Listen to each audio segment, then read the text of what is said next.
बिस्मिल्लाहिर्रहमानिर्रहीम, अस्सलाम वालेकुम। मैं शाहिद सकलैन हूँ। आप मुझे मेरे यूट्यूब चैनल फेसबुक पेज पे देख रहे हैं। बात करेंगे एक ओवरसीज़ पाकिस्तानी बहन की कहानी की। ये मैं अक्सर इस तरह की चीज़ें आपके सामने रखता रहता हूँ। ये वो कहानियाँ होती हैं जो सच्ची होती हैं और पेश करने का मकसद जो है वो सबक होता है ताकि लोग ये समझ जाएँ कि बाज़ औक़ात आपका जो ब्लाइंड ट्रस्ट होता है वो आपका बहुत बड़ा ब्लंडर होता है। किस तरह आपके अपने बाज़ औक़ात जो है वो आपके एतमाद को ठेस पहुंचाते हैं, धोखा देते हैं, लेकिन जब आपको पता चलता है तो इतनी ज़्यादा देर हो चुकी होती है कि वो आपके लिए फिर उसको हज़म करना मुश्किल हो जाता है। कहानी है आसिया की। गुजरांवाला से शादी करके वो बरतानिया गई, मैनचेस्टर, और वहाँ पे उनके साथ जो कुछ हुआ, लेकिन अफसोस कि उस वक्त बहुत देर, तकरीबन 42-43 ईयर्स गुज़र चुके थे और अब बहुत कुछ हो चुका था जो कि अब रिवर्स नहीं हो सकता था।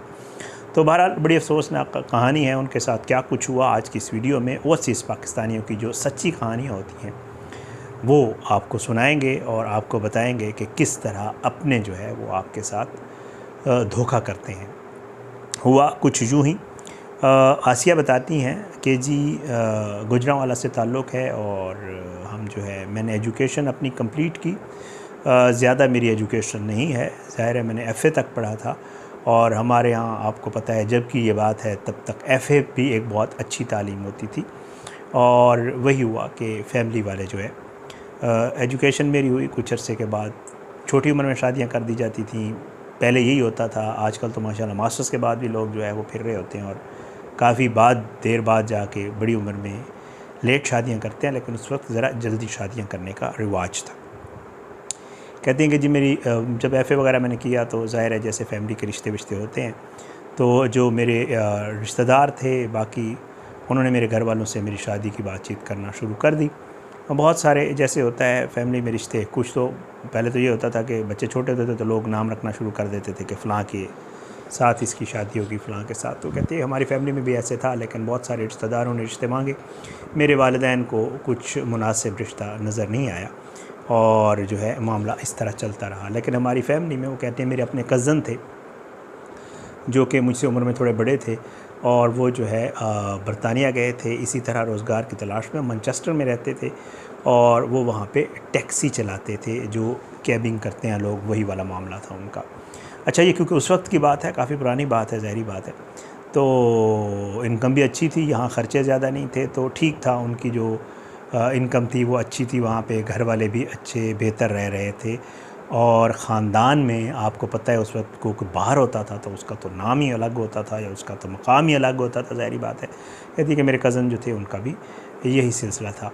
बहरहाल कहती है फ़ॉर्चुनेटली इसे जो उस वक्त खुशकिस्मती समझा गया कि मेरी जो फैमिली है, मेरे जो रिश्तेदार थे, इमरान के वालिदैन, वो रिश्ता लेकर आ गए और उन्होंने कहा कि जी हमने आपकी बेटी के साथ अपने बेटे का निकाह करना है, रिश्ता करना है, शादी करनी है। कहती है मेरे वालिदैन जो थे वो बहुत ज़्यादा खुश हुए क्योंकि उनको वाज़े नज़र आ गया था कि बेटी का जो है वो मुस्तकबिल अच्छा हो गया। बेटी जो है वो शादी करने के बाद बाहर चली जाएगी और इसका फ्यूचर जो है वो सेफ़ हो जाएगा और अच्छा फैमिली का लड़का, कज़न, ख़ानदान का, और क्या चाहिए होता है। बहरहाल कहती है कि मेरे वालिदैन मासूम थे, ठीक है, उनको पता था, उनके सामने पला बड़ा था और उसमें कोई बुराई भी नहीं थी। उन्होंने जो है वो फ़ौरन हाँ कर दी और हाँ करने के बाद जो है तैयारियाँ व्यारियाँ हुई, जो डेट्स थी, जो डिसाइडेड थी, उसके ऊपर जो है वो इमरान वापस आया। इमरान को बुलाया गया। ज़्यादा तो चीज़ें चेक करने की ज़रूरत ही नहीं थी, ज़ाहिर है अपने सामने, मेरे वालिदैन के सामने और मेरे भी सामने, ज़ाहिर है मुझसे बड़ा था लेकिन मेरे सामने उसकी लाइफ थोड़ी बहुत गुजरी थी। तो मतलब हम बहुत ही नॉर्मल उसमें खुश थे कि ठीक है जी बहुत अच्छा हो गया।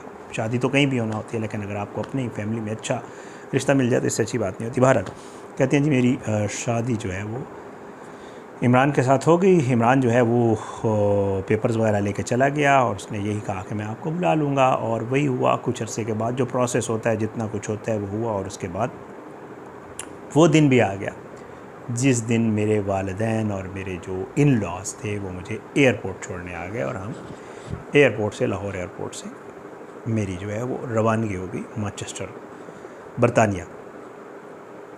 12 लोग कहती है मैं बरतानिया पहुंच गई।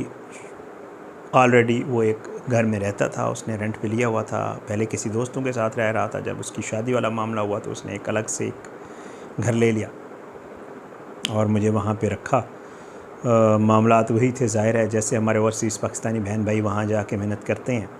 कुछ ही दिनों में, थोड़े दिन तो मैंने आराम किया, जो उसके ऑफ डेज़ होते थे, घुमाना फिराना आना जाना सब लगा रहा। लेकिन कुछ दिनों के बाद मुझे भी फ़ील हुआ और उसको भी पता था कि यहाँ अगर हमने रहना है और अपने लिए कुछ करना है तो हम दोनों को काम करना पड़ेगा। बहरहाल वो कहती है कि जी इमरान भी कैबिंग करता था और मैंने जो है एक छोटी मोटी जॉब्स शुरू कर दी, कभी किसी फैक्ट्री में, कभी कहीं पे, जहाँ पे भी कोई जॉब मिल जाती थी मैंने भी कमाना शुरू कर दिया। और जैसे होता है मिलजुल के जो काम और मेहनत होती है वो हमने करने शुरू कर दी और हमने वो मेहनत की। अल्लाह ताला ने हमें औलाद दी, 2 बच्चे हो गए और लाइफ जो है वो रूटीन के मुताबिक चलने लगी और हमारी फैमिली ठीक थी। जो कुछ हमें आता था, इनकम आती थी, हम पीछे घर वालों को भी सपोर्ट करते थे, अपने लिए भी काफ़ी होती थी। अल्लाह ताला ने हमें अच्छा बेहतर मामला हमारा कर दिया और हम वहाँ पे बड़े सेटल हो गए, ठीक हो गए। बहरहाल वो कहती है इमरान और मेरा एक जॉइंट अकाउंट भी था, हम दोनों जो है वो जॉइंट अकाउंट हमने खोला हुआ था, उसी में ही पैसे डालते थे और उसी से निकालते थे और उसी से ख़र्चे चलाते थे और सारा कुछ, और हम मैनेज करते थे। वो इमरान ही देखता था, बाकी मुझे कोई ज़रूरत इतनी ज़्यादा थी नहीं। ट्रस्ट करती थी, कज़न थी, शादी करके आई थी।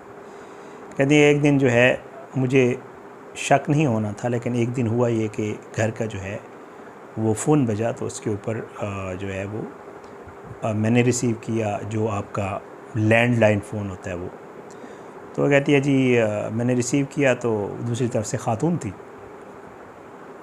उसने इमरान का पूछा तो, और उसके बाद जो है मैंने कहा कि जी वो तो घर पे नहीं है, आप कौन है? तो कहती है कि जी उन्होंने मुझे नहीं बताया और फ़ोन बंद कर दिया। इमरान है। मैंने उनसे पूछा कि कौन? किसी खातून की आपके लिए कॉल आई थी, एशियन लगती थी बातचीत करने में, और तो कौन है? तो उसने मुझे कहा कि जी पॉसिबल है, हो सकता है कुछ जानने वाला हो। तो उसने मुझे टाल दिया और मुझे भी कोई शक नहीं हुआ, क्योंकि ज़ाहिरी बात है इतने अरसे से वहाँ रह रहा था, जानने वाले लोग भी होते हैं। घर पे कॉल आना कोई इतनी बड़ी बात नहीं लगी मुझे कि यार कोई ऐसी कोई चीज़ हो सकती है। बहरहाल वो कहती हैं कि जी रूटीन का ये काम था। इमरान बाज़ औक़ात घर भी नहीं आता था, ज़ाहिर है मुझे भी अंदाज़ा था कि काम काज के सिलसिले में बाहर होता है। कैबिंग करता था तो कभी कभी रातों को भी नहीं आता था, कभी दिन को आता था, कभी रात को आता था, डिपेंड, उसकी कोई रूटीन नहीं थी। बहरहाल मेरा ये था कि मैं भी दिन रात मेहनत करती थी, वो भी मेहनत करते, तो हम दोनों मिल के यह सिलसिला चला रहे थे और बड़ा रूटीन में। बहरहाल वो कहती है कि इसी असना में हमारे बच्चे बड़े हो गए और अराउंड हमारी जो शादी है उसको एक 41 साल का तकरीबन अरसा जो है वो हो गया। इतना टाइम हमने आराम से गुजार लिया। वो कहती है कि जी मुझे कभी ज़िंदगी में शक नहीं हुआ था कि कोई इस तरह का मामला होगा। कहती है कि इस दौरान जो है वो अनफॉर्चुनेटली जो मेरे हस्बैंड थे उनकी डेथ हो गई। तबी मौत थी, कार्डियक अरेस्ट कह लें, इसी तरह उनकी डेथ हो गई। डेथ होने के बाद वो कहती है कि जी मेरे लिए तो बहुत बड़ा सानिया था, लेकिन क्योंकि मुझे एक अरसा हो गया था बरतानिया में, हमारे बच्चे बड़े हो गए थे, मेरे लिए कोई इतनी बड़ी बरतानिया में रहना परेशानी नहीं थी, घर भी था, सब कुछ था। उसके बाद वो कहती हैं कि जी मैंने जो है कुछ अरसा गुजारा, कुछ टाइम गुजारा। उसके बाद एक दिन मुझे घर में कुछ डॉक्यूमेंट्स वगैरह मिले, चेक करना मैंने शुरू किया कि कुछ ऐसी चीज़ें जो मुझे पता ना हो, क्योंकि मेरे हस्बैंड की डेथ हो गई थी। कुछ 1-2 बैंक्स से कॉल आ रही थी, तो मैंने चेक किया। मैंने उन्हें कहा जी मैं चेक करती हूँ कि कोई ऐसी चीज़ है या नहीं, क्योंकि वो मुझे कह रहे थे कि जो उन्होंने कुछ लोन लिए हुए थे वो आपने पे करने हैं और उसका क्या है। तो कहती कि मैंने उन्हें कहा कि मुझे इस चीज़ का इल्म नहीं है, तो मैं वैसे चेक करूँगी, कोई डॉक्यूमेंट्स वगैरह मुझे नज़र आए। तो उन्होंने कहा जी डॉक्यूमेंट्स अगर आपको चाहिए तो हम आपको प्रोवाइड कर सकते हैं। उन्होंने ये सब कुछ किया हुआ था और इसके बाकायदा तौर पे मॉर्टगेज्ड और ये चीज़ें थी, तो कुछ उन्होंने हमसे पैसे लिए हुए थे, तो हमारे पास उसके सबूत हैं, हमारे पास रिकॉर्ड है, तो अगर आप चेक करना चाहें तो चेक कर सकते। तो मैंने उन्हें कहा ठीक है जी मैं वो चेक कर लूँगी और मैं घर पे भी चेक करती हूँ अगर मुझे कुछ मिलता है। तो बहरहाल वो कहती हैं कि मैंने जो अलमारियाँ वगैरह थी, इधर उधर जो डॉक्यूमेंट्स वगैरह थे वो मैंने खोलने शुरू किया, और जो मैं डॉक्यूमेंट्स खोलती गई तो मेरे ऊपर एक के बाद एक जो है इंकशाफात होना शुरू हुए, जो कि मेरे लिए ऐसे समझ लें कि बिजली के झटके थे। क्योंकि कहती है कि जी मुझे उन डॉक्यूमेंट्स में से पता चला कि जो मेरे हस्बैंड हैं थे उन्होंने एक और शादी की हुई थी। उस ख़ातून की जो एज है वो मुझसे छोटी थी, उसकी तस्वीर मौजूद थी, उसके दूसरे घर से भी 2 बच्चे थे, उनकी भी तस्वीर मौजूद थी। और कुछ डॉक्यूमेंट्स वगैरह ऐसे थे जिनसे मुझे पता चला कि जो तो वो वाकई उसकी वाइफ हैं दूसरी। और फिर उसके बाद जो है करते कराते कहती है कि मेरे पे इंकशाफात हुए कि वो ख़ातून भी, उसने भी एक घर लिया हुआ है, उसके लिए लोन लिया गया था, उस लोन के पैसे भी हम नहीं देते थे, मेरे हस्बैंड मेरे और जो उसका जॉइंट अकाउंट था उसमें से ही देते थे।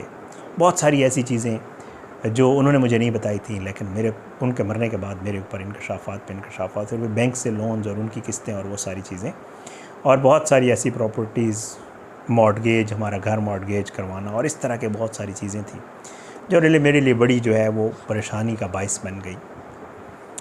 12 लोग कहती हैं कि मैं उस खातून का, ज़ाहिर है मैं आप उससे मिलना चाहती थी, मैंने उससे मिलना कोशिश की, नंबर मुझे मिल गया, मैंने उससे कॉल की, उसने मुझसे मुलाकात कर ली और उसने मुझे कहा कि जी बिल्कुल मैं उनकी वाइफ हूँ और मुझे आपके बारे में सारा पता है। उन्होंने मुझे बताया था कि जी मेरी मजबूरी थी, मेरी फैमिली की वजह से मैंने शादी की हुई, और आप जो है वो उसकी फैमिली वाली मजबूरी थी और मेरी उससे मोहब्बत की शादी थी, मुझे पसंद करता था, मैं उसको पसंद करती थी। और एज में वो कहती है मुझसे बहुत छोटी थी वो, और उसके भी 2 बच्चे थे। ज़ाहिर है मेरे पास, मुझे उसका तो कोई वो नज़र नहीं आ रहा था कि मैं क्या करूं, क्योंकि मेरे अपने कज़न ने मेरे साथ धोखा किया था। धोखा ही समझ लें कि उसने मुझे अंधेरे में रखा है, कितना अरसा, बहुत लंबा अरसा उसने मुझे अंधेरे में रखा। वो जो रातें बाहर गुजारता था वो दूसरे घर होता था, उसका अलग से एक घर था, वहाँ वो जाता भी था, वहाँ बच्चों के साथ भी होता था, वहाँ सब कुछ करता था, और मैं इसी चक्कर में रहती थी कि ज़ाहिर है मेहनत कर रहा है, बाहर जाके काम काज करता है, ये सब कुछ करता है। तो बहरहाल वो कहती हैं कि बहुत कुछ ऐसा हुआ उसके बाद, जो बैंक्स थे जिनके लोन्स वोन्स देने थे तो वो भी देने थे, तो मेरे पास जो घर था, जो मेरे बच्चे थे, ज़ाहिर है उनकी एज हो गई थी, उनकी शादियाँ वादियाँ तो हो गई थी, लेकिन उसके बाद ये हुआ कि उन बच्चों ने जो है, उनकी भी इतनी वो नहीं थी कि मैं उस तरह की, तो मैंने ये डिसाइड किया कि क्यों ना ये जो मेरे पास घर है मैं इसको बेचूं, और जो मैं बैंक्स के लोन्स वोन हैं, जो बाकी चीज़ें हैं जो मेरे हस्बैंड के पीछे थी, जो उन्होंने की हुई थी और उन्होंने वापस करना था, लेकिन वापस किए बगैर चले गए थे, मैं उनको वापस कर दूँ। तो बहरहाल कहती है मैंने वो चीज़ें बेची, बैंक्स के लोन पूरे किए। फिर उसके बाद जो मेरे बच्चे थे, ज़ाहिर बात है बेटी थी, उसका तो ज़ाहिर है ससुराल में, उसके ससुराल में रहना मेरे लिए पॉसिबल नहीं था। बेटे के जो मामलात थे उसमें भी ज़ाहिर है मेरे लिए, मुझे मुनासिब यही लगता था कि मैं उसके साथ भी ना रहूँ। मुझे उन्होंने बड़ा कहा कि आप हमारे साथ रहें, बेटा अपनी जगह कि आप हमारे साथ रहें, लेकिन मैंने उन्हें कहा कि नहीं, मैं तुम लोगों के साथ नहीं रह सकती, तुम लोग अपनी लाइफ जो है वो करो, सेटल करो, और मैं जो है मैं अपना ख़ुद बंदोबस्त करूँगी। 12 लोग कहती है मैंने एक अपार्टमेंट लिया, एक छोटा सा, और वो भी क्या अपार्टमेंट, स्टूडियो अपार्टमेंट टाइप का अपार्टमेंट, और जिसमें मैं अकेली, ज़ाहिर बात है मैंने लाइफ गुजारनी थी और मैंने अकेले ही होना था। बच्चे आते हैं मुझसे मिल जाते हैं सारा कुछ, लेकिन ये है कि मेरे जो कज़न थे, जो मेरे हस्बैंड थे, उन्होंने मेरे साथ इस तरह जो है वो एक पूरे जो मेरी लाइफ के वो कोई 40 से ऊपर साल थे, वो मैं तो समझती हूँ ज़ाया हुए हैं। ज़ाहिर बात है कि एक शख्स ने मुझे इतना अरसा धोखे में रखा, और मुझे पता भी चला तो उसके जाने के बाद पता चला, और मैं अब कुछ भी नहीं कर सकती थी। बहरहाल बड़ी अजीबोगरीब स्टोरी थी, मेरे पास आई थी, मैंने कहा आपके साथ शेयर कर दूँ। अपनी दुआ में याद रखिएगा, अल्लाह सबको अपनी ज़ुबान में रखे, अल्लाह सब पे अपना रहम करम करे, ओवरसीज़ पाकिस्तानी बहन भाइयों को अपनी ज़ुबान में रखे। अगली वीडियो तक के लिए मुझे इजाज़त दें, अपनी दुआओं में याद रखिएगा। पाकिस्तान जिंदाबाद, अल्लाह हाफ़िज़।